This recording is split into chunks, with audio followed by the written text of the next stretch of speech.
No começo do capítulo de hoje, o tormento do amor volta a bater forte, e ninguém parece escapar dele. Em um momento tranquilo da casa, Janete olha para Francisco com aquele ar desconfiado. Com quem você almoçou hoje, Francisco? Francisco ergue o rosto, estranhando o tom. E por que você quer saber disso, Janete? Só por saber? Janete tenta se justificar, um pouco sem graça. Foi só curiosidade, nada mais. Mas Marco Antônio entra na conversa, cortante. Ele almoçou com o fazendeiro do interior, aquele que esteve depois com ele na casa bancária. Janete respira fundo, cansada da vigilância. Então eu não pergunto mais nada.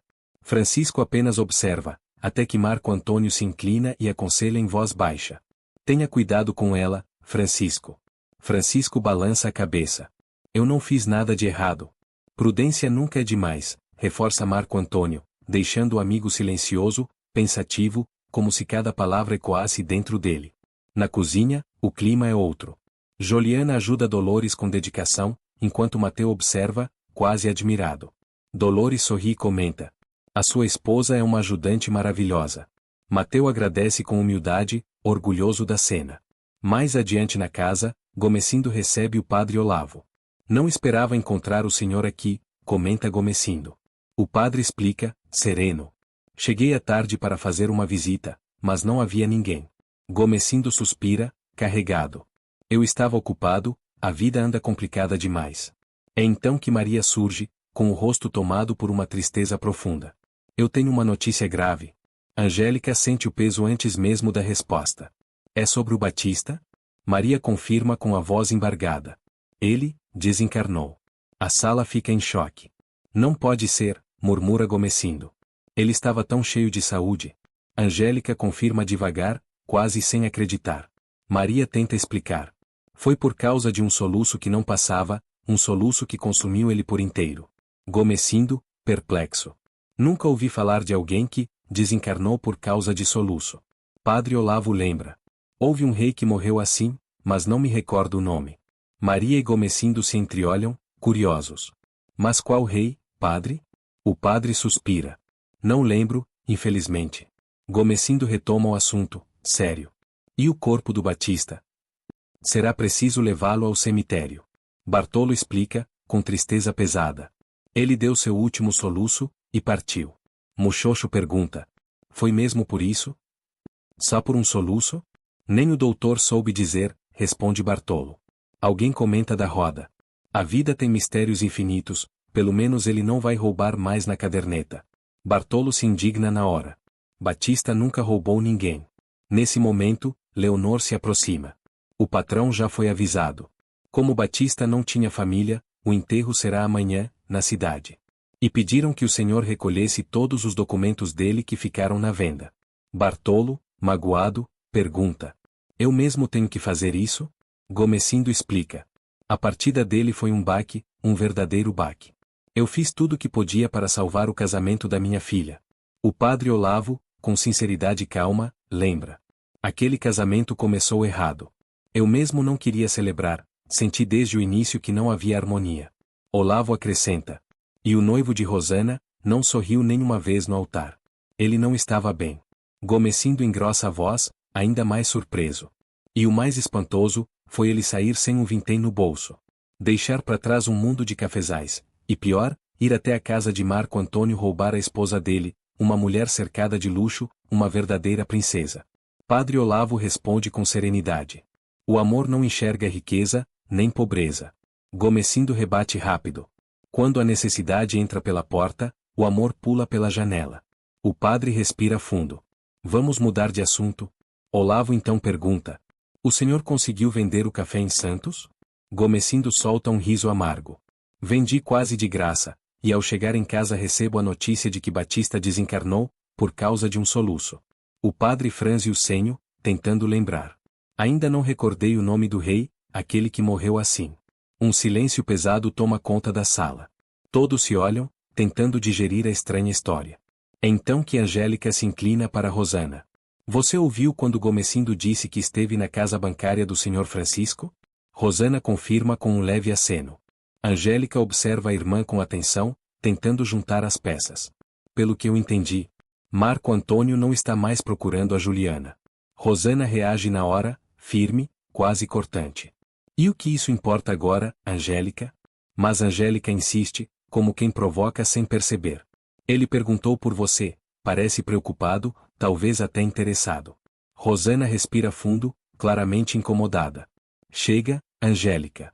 Vamos até a porta, já deu essa conversa. As duas caminham, mas Angélica não resiste e lança mais uma faísca. Você não ficou nem um pouquinho impressionada com ele? Rosana responde seca e verdadeira. Só senti pena dele. Angélica sorri, meio provocando, meio apoiando. Então durma com os anjos, mana. A sua vida continua, viu? Com ou sem marido. Rosana apenas agradece em silêncio, como quem tenta juntar forças para seguir. Enquanto isso, na cozinha, Juliana solta um suspiro pesado. Mateu observa e comenta baixinho. Você trabalhou o dia inteiro. Desde cedo, confirma ela. Mas por que você quer saber? Por nada, responde Mateu, fugindo do olhar dela. Ele explica. Eu não vim almoçar, estava muito longe. Já imaginei, diz Juliana, sem surpresa. Mateu então conta. Eu fui até a Moca. Juliana franze a testa. E onde fica isso? Não adianta eu te explicar, é longe demais. E não muda nada. Ele desabafa, sério. Muitas fábricas estão mandando gente embora. Acho melhor a gente ir embora também, tentar trabalho em alguma fazenda de café. Mas Juliana, firme, responde. Isso, a gente não vai fazer. Mateu insiste, frustrado. Existem outras propriedades onde a gente podia tentar a sorte. O que é que eu tenho que fazer, Juliana? Me diz. Juliana leva a mão ao braço dele, pedindo calma. Fala mais baixo, tem gente dormindo. Mateu respira fundo, admitindo. Eu tô nervoso. Juliana o encara com doçura. Não fica assim. E é nesse momento que Mateu a puxa num beijo, um beijo terno, cheio de necessidade e silêncio. Na fazenda, Gomercindo conversa com o padre Olavo. O que me resta agora, diz ele, abatido, é dar fim ao casamento da minha filha no papel. Não posso correr o risco desse italiano voltar um dia e querer posse das terras. Padre Olavo compreende, mas hesita. Eu entendo a sua preocupação, só não sei ao certo como vai encaminhar isso legalmente. Maria aparece, interrompendo com delicadeza. O quarto do padre já está preparado. Acho melhor todos descansarem. Olavo suspira. Ainda não lembro o nome do rei que morreu de soluço. Gomercindo responde, encerrando o assunto. O importante é que o Batista morreu assim mesmo. Pode contar a história sem medo, é pura verdade. Em outro canto da casa, no silêncio da noite, Francisco segura a foto de Paola, olhando para ela como se tentasse conversar com alguém que não está mais ali. De repente, Janete surge na porta. Você estava falando sozinho, Francisco? Ele se assusta levemente. E por que você está acordada a essa hora, Janete? Ela dá um sorriso discreto. Eu estava esperando você ir se deitar. O clima fica carregado, meio íntimo, meio estranho. Francisco franze o senho. Que perfume é esse? Tá no ar desde que você entrou. Janete explica com orgulho. Comprei na minha viagem à França. Francisco, porém, comenta sem rodeios. Você podia ter escolhido um melhor. A expressão de Janete muda na hora. Ela respira fundo, magoada. Eu passei um ano inteiro longe dessa casa, e quando volto, tenho que ouvir esse tipo de crítica? Sem esperar resposta, ela decide. Eu vou voltar para a cama. Ela sai, e assim que a porta se fecha, Francesco retira a foto da gaveta, onde havia escondido para que ela não visse. Ele a contempla em silêncio, como se a imagem fosse o único lugar onde ainda encontra paz. Em outro cenário silencioso, Mateu observa Juliana dormir, tranquila, serena, como se por um instante o mundo não pesasse sobre ela. Juliana murmura baixinho. Dolores? Ela desperta, assustada, procurando ao redor. Quando eu abri os olhos, o Mateu já não estava aqui. Dolores tenta acalmar. Talvez ele tenha levantado de madrugada, minha filha. Mas Juliana balança a cabeça, sentindo o vazio. Ele saiu, sem nem se despedir. Dolores suspira com compreensão. Deve estar procurando emprego. E lembrem-se. Apesar de tudo, vocês ainda não estão dormindo na rua. Isso já é alguma coisa. Enquanto isso, Maria comenta. O padre Olavo saiu atrás do senhor Gomercindo. Ele vai passar na cidade para encomendar a alma do Batista antes do enterro. Angélica aproveita para perguntar. E o marido da Leonora? Já achou os documentos do Batista? Maria explica. Ele só tinha certidão de nascimento, e umas cartas antigas, todas ilegíveis. Rosana observa com tristeza. Então ele era mesmo sozinho no mundo. Angélica provoca. E essas cartas? Eram de quem? Maria responde, um pouco impaciente. E que importância isso tem agora? Rosana pensa alto. Talvez ele não fosse tão solitário quanto parecia. Leonora sugere. Podem ser lembranças, de algum momento especial. Maria reforça. O Sr. Batista nunca falou nada da vida pessoal dele. Angélica, desconfiada. Vai ver, ele tinha algum dinheiro guardado. Leonora nega na hora. Bartolo não achou nada no quarto. Maria completa. E ele nunca saía da fazenda para gastar com nada. Do outro lado da cidade, Mateu caminha em longas filas de desempregados, o rosto cansado, os ombros pesados, a incerteza como única companhia. Quando finalmente retorna, Juliana abre um sorriso pequeno, sincero. Mas Mateu corta com voz baixa. Não fala nada, me deixa sozinho um pouco. Vou tomar um banho. Ele se inclina e beija a testa dela com delicadeza, e segue, deixando Juliana pensativa, imóvel. Sozinha, ela suspira fundo, como quem carrega o peso de tudo. O que é que eu devo fazer? Murmura para si mesma. Na fazenda, Maria pergunta. E o que houve lá na cidade? Gomesindo responde. Enterramos o Batista com dignidade. Providenciei uma cova decente para ele. Maria continua. E a venda? Alguém vai ter que assumir. Gomesindo explica. Era justamente isso que eu estava conversando com o Bartolo. Avise a Leonora que ele vai jantar aqui hoje. Bartolo tenta recuar. Não precisa disso, não quero incomodar. Mas Gomercindo insiste, quase paternal. No jantar, ele desabafa. Eu estou com um problema sério. Não sei em quem confiar a venda. Preciso de alguém de absoluta confiança, alguém que saiba anotar os gastos, alguém que cuide do negócio direito. Ele continua, revelando. Conversei com o médico. Não existe isso de alguém morrer por causa de soluço. Bartolo arregala os olhos, confuso. Gomesindo conclui, firme. Batista não morreu por soluço, não? Foi do coração. E eu não vou abrir mão da sua ajuda, Bartolo.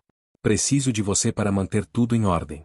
Em outra parte da casa, Dolores coloca comida na mesa de Mateu. Mas ele responde. Eu vou esperar a Juliana.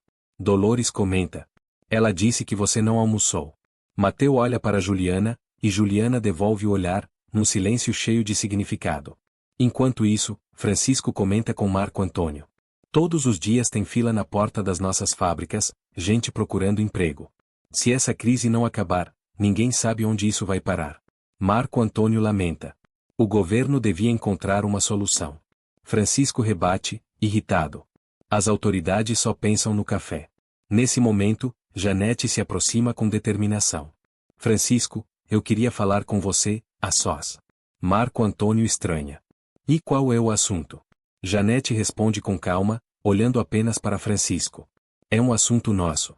Marco Antônio entende o recado e se retira, deixando os dois sozinhos para a conversa que está por vir. Francesco respira fundo. E pergunta, com um tom desconfiado. E então, Janete, qual é esse assunto tão particular que você quer tratar? Mas ele não esperava. Não daquela forma. Janete o encara, levanta a foto, e dispara. Quem é essa mulher? O silêncio pesa. Francesco fica em choque, tentando reorganizar os pensamentos. Janete cruza os braços, impaciente. Estou aguardando uma explicação. Francesco. Ele tenta recuperar o controle. Antes de qualquer coisa, me diga onde você encontrou isso. Na gaveta da mesa. Responde ela, seca, firme. E sem rodeios. Agora fale. Quem é essa sirigaita? Marco Antônio, observando de longe, nota o clima explodindo. O que você está esperando para responder, Francesco? Insiste Janete, com ironia cortante. Francesco levanta a voz, irritado. Essa mulher é apenas uma cliente da casa bancária, nada mais. Janete ri de canto. Ah, sim, cliente. E você anda tirando foto com clientes em jardins? Com essa cara de velho apaixonado? Ele fecha a expressão. Bobagem, Janete, eu não sou velho, e essa conversa não faz sentido. Mas Janete não aceita. Francesco tenta explicar, mais calmo. No dia da foto, os pais da moça conversavam com Marco Antônio. Eu só tirei o retrato com a filha deles. Nada demais. Você realmente acha que eu vou acreditar nessa desculpa esfarrapada? Retruca ela, ferida e desconfiada. É nesse momento que Marco Antônio entra no cômodo. Do quarto, eu ouvi os gritos da mamãe. O que está acontecendo? Janete não hesita. Mostra a foto para ele, Francesco. Marco Antônio pega o retrato e reconhece Paola. Ele explica. Essa foto foi tirada no dia em que eu e papai fomos almoçar, e conhecemos a cliente da casa bancária. Depois decidimos passear no Jardim da Luz, e uma retratista apareceu do nada. No começo, Paola queria tirar a foto comigo, mas eu recusei por respeito a Juliana. Francesco complementa. A filha do senhor Anacleto ficou encantada por Marco Antônio, é verdade. Marco Antônio confirma. E papai, deixe o retrato comigo. Quando Paola aparecer na casa bancária com o pai dela, eu mesmo devolvo. Em seguida, ele tenta aliviar o ambiente. Vamos jantar, todos nós. Janete fica pensativa, claramente mexida. Em outra cena, Leonora caminha devagar, observando Bartolo orando. Ele levanta o rosto, aproxima-se, e lhe dá um beijo cheio de ternura. Enquanto isso, Gomesindo conversa com Angélica. Passei na casa da italiana. Seu marido, não voltou. Angélica suspira fundo, mas mantém a postura. Eu nem estava preocupada com isso. Mas, como está minha amiga Paola? Gomesindo sorri. Você tinha razão. Paola é uma ótima pessoa. E eu, aprecio muito você, Angélica. Ela cora ligeiramente. E ela continua sozinha? Não sei dizer ao certo. Responde ele. Mas ela pretende abrir uma fábrica de macarrão. Os olhos de Angélica brilham. Ah, o grande sonho dela. Ela falava disso o tempo todo. Gomesindo concorda. E o macarrão dela é excelente. Quando eu estava me despedindo, Francesco apareceu. Disse que vai investir na fábrica da Paola. Angélica fica contente. E ela convidou você para um almoço? Sim. Responde ele, animado. Ela então comenta. Assim, você não precisa mais ir até a casa dela só para saber do paradeiro do marido dela. Gomesindo sorri com um certo constrangimento. Não preciso mesmo. Angélica observa. Paola é muito bonita. Ele se assusta. O que você está insinuando? Nada. Nada, desculpe, responde ela rapidamente. Pouco depois, Maria comenta que Bartolo encontrou apenas a certidão e algumas cartas antigas no quarto de Batista. Gomesindo confirma, sério. Sim, só isso. Angélica complementa. Maria acredita que Batista deve ter algum dinheiro guardado. Mas Gomesindo pondera. Se isso fosse verdade, não seria pouca quantia. E eu preciso averiguar isso pessoalmente. Leonora olha Bartolo com ternura, mas também com preocupação. Então, você decidiu ajudar Gomesindo? Bartolo assente, simples. Decidi sim. O patrão não tem ninguém para substituir o Mateu. Leonora franze a testa. Mas, e a venda? Quem vai cuidar? Bartolo suspira. Não sei, Leonora. Ainda não pensei nisso. E como fica o nosso povo? Ela insiste, aflita. Se a venda ficar fechada, todos sentirão falta. Bartolo tenta acalmá-la. O patrão vai dar um jeito. Ele sempre dá. Leonora respira fundo e muda de assunto. Dona Maria e as filhas andam dizendo que Batista tinha dinheiro guardado, muito dinheiro. Bartolo arregala os olhos. E isso, é verdade? Leonora confirma com a cabeça. Sim. É o que todos comentam. Bartolo explica. Mas eu não achei dinheiro nenhum. Só encontrei a certidão e algumas cartas antigas. Leonora pergunta, desconfiada. Você procurou direito? No melhor lugar? Ele admite, meio envergonhado. Não, no momento, nem pensei em procurar valores escondidos. Leonora conclui. Amanhã o Gomesindo vai vasculhar tudo. Bartolo concorda. Se existe dinheiro guardado, ele vai encontrar. Em outro ponto, Rosana desabafa com a voz trêmula. Quando chega a noite, o Mateus nunca está em casa. Angélica observa com carinho. Imagino como deve ser difícil. Rosana olha para o chão, aflita. Às vezes, eu fico pensando se ele está mesmo com a Juliana. Não pense nisso. Angélica pede, tentando protegê-la.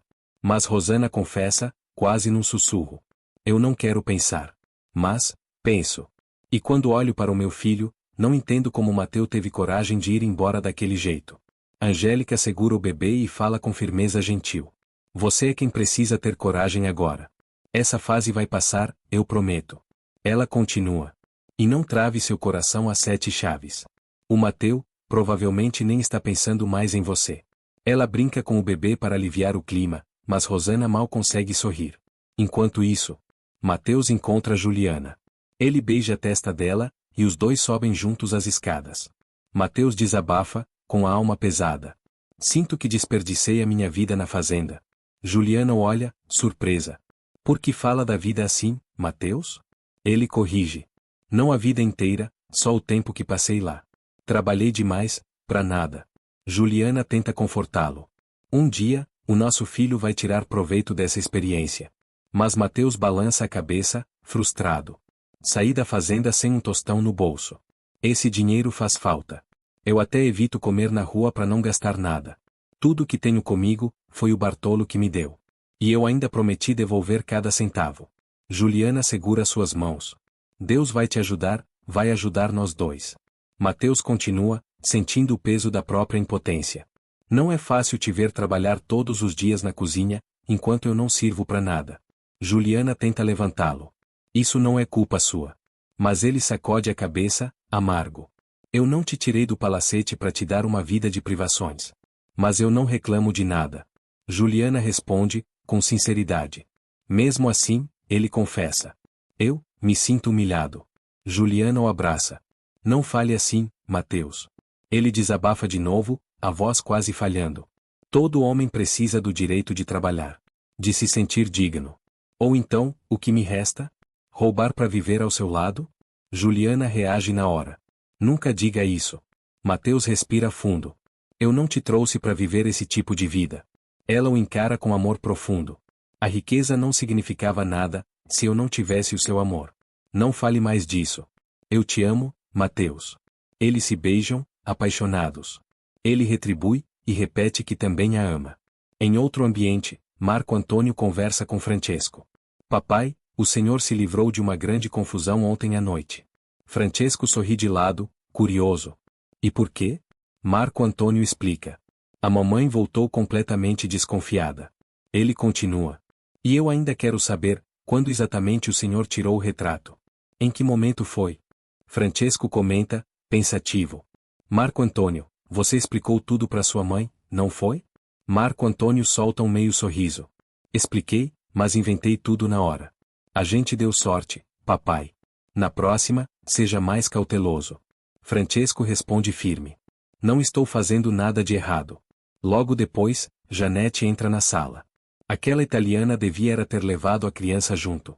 Resmunga, irritada. Francesco levanta os olhos.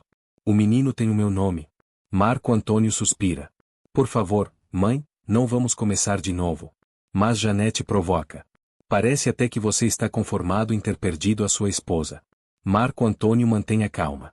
Não vou entrar em desespero por causa disso. Eles se sentam à mesa, mas assim que Janete ajeita a cadeira, Francesco e Marco Antônio se levantam dizendo que precisam trabalhar e saem rapidamente. Janete reclama. Mal eu me sento, os dois levantam. Mariana, que observa de perto, pergunta. O que houve? Janete suspira fundo. Nunca vi os dois tão amigos. Mariana estranha. E por quê? Janete revela. Porque ontem encontrei um retrato do Francesco com uma mulher que eu nunca vi. Marco Antônio correu para ajudar o pai, sei lá por quê. Mariana regala os olhos. Mas você mexeu nas coisas dele? Janete admite. Mexi sim. O jeito dele comigo estava muito estranho. E pressiona. Diga, Mariana, o italiano andou aprontando alguma coisa? Mariana afirma. Durante o ano que passei em Paris, nunca notei nada. Todos os dias ele saía do serviço com o Marco Antônio. Por sinal, seu filho finalmente parece ter tomado juízo. Janete pergunta, ainda desconfiada. Francesco já dormiu fora de casa alguma vez? Nunca, que eu saiba. Responde Mariana. Ela acrescenta. Esse seu ciúme é que está estranho. Janete rebate na hora. Não estou com ciúmes. Só não quero ser feita de tola. Depois, ela pede. Chame a Luísa e peça que prepare 2 ovos quentes. Quando Mariana sai, Janete murmura para si mesma. Eu ainda vou descobrir quem é essa sirigaita. Enquanto isso, Marco Antônio chega à casa de Paola e entrega o retrato. Paola olha, surpresa. Por que está me trazendo isso? Marco explica. O papai pediu para eu entregar. Não se desfaça da foto. A Janete voltou da viagem, e encontrou Paola, preocupada. E o que aconteceu? Marco Antônio responde. Nada, ainda. Mas pode acontecer. Se alguém perguntar, diga que a foto foi tirada no jardim, depois do almoço, com seus pais presentes. Ele se despede. Paola abre a porta para ele sair, e fica pensativa, inquieta. Será que o Francisco não vai mais investir na minha fábrica de macarrão? Em outra cena, Angélica ajuda Gomercindo a procurar dinheiro escondido na venda de Batista. Eles vasculham prateleiras, gavetas, caixas velhas. Enquanto isso, Juliana sai para jogar algo fora na rua. Dolores observa e comenta. Deus sempre sabe o que faz. Juliana responde com voz abatida. Mas me dá um desespero ver o Mateu naquela situação. Dolores tenta confortar. Vocês não estão dormindo na rua. Acredite, tudo vai melhorar. Juliana assente. Tomara que ele volte empregado. Dolores, você mora sozinha? Tenho um neto, mas ele não mora comigo. Explica Dolores. De volta à venda. Angélica questiona. Será que alguém levou o dinheiro do Batista? Ou ele escondeu em outro lugar? Gomercindo pergunta. Mas onde? Angélica franze a testa. Já procuramos em tudo, e nada. Gomercindo olha ao redor da venda vazia, suspirando fundo. Tudo isso é muito estranho, vamos voltar para casa. Leonora concorda com a cabeça. Batista devia ter alguma economia guardada, tenho certeza. Maria apoia. Também acho. Ele não gastava nada. Mas Angélica reforça. E mesmo assim, não encontramos um tostão. Maria insiste. Vocês procuraram bem? Gomercindo responde com firmeza. Revirei o quarto inteiro. Cada gaveta, cada canto. Ele então levanta uma possibilidade. E se Batista enterrou o dinheiro por medo de ser roubado? Leonora regala os olhos. Alguém faria isso? Enterrar dinheiro? Gomercindo admite, pensativo. É exatamente isso que estou tentando entender. Enquanto isso, Janete continua revirando as coisas de Francesco. Ela fecha uma gaveta com força. Mariana, você acha normal um homem da idade do seu patrão tirar retrato no jardim com outra mulher? Mariana tenta se manter calma. Eu não vi retrato nenhum. Janete rebate de imediato. Pois eu vi. Com estes olhos aqui. Em outro ambiente. Paola se arruma diante do espelho. Luísa, ao lado, comenta. Eu não vi nada, desconheço qualquer fofoca. Só peço que Antônia pare de falar desses passeios do patrão nas manhãs de domingo. Quem diria que a dona Janete teria tanto ciúme? Antônia pergunta, curiosa.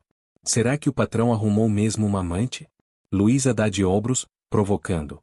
Se não arranjou, talvez até devesse. Nesse momento, Damião aparece. A madame quer falar comigo? Luísa o alerta. Sim, ela está na sala. E cuidado com o que vai dizer. Pouco depois, Paola chega à casa bancária. Francisco levanta imediatamente, surpreso. Paola? O que veio fazer aqui? Ela respira fundo. Fiquei preocupada com o retrato, o que o Marco Antônio me contou. Francesco confirma. Fui eu quem mandei entregar. Paola fala com sinceridade. Eu, fiquei apreensiva. Ele tenta tranquilizá-la. Não precisava vir por isso. Ela olha para ele, decepcionada. Não quero atrapalhar sua vida, Francesco. Mas ele responde com suavidade. Você não atrapalha. Volte para casa, por favor. Paola se despede, os olhos baixos, claramente magoada com a frieza dele. Francesco a observa sair, mas não diz mais nada. Gente, me digam uma coisa. Nesse trecho, quem vocês acham que mais sofre? A Paola, que vive esperando um gesto do Francesco. Ou a Janete, dominada pelo ciúme? Comentem aqui embaixo o que vocês sentiram. E se gostaram do vídeo, não esqueçam de curtir, compartilhar. E me digam uma nota de 0 a 10 para eu saber o quanto vocês estão gostando dessa novela. Muito obrigado, pessoal.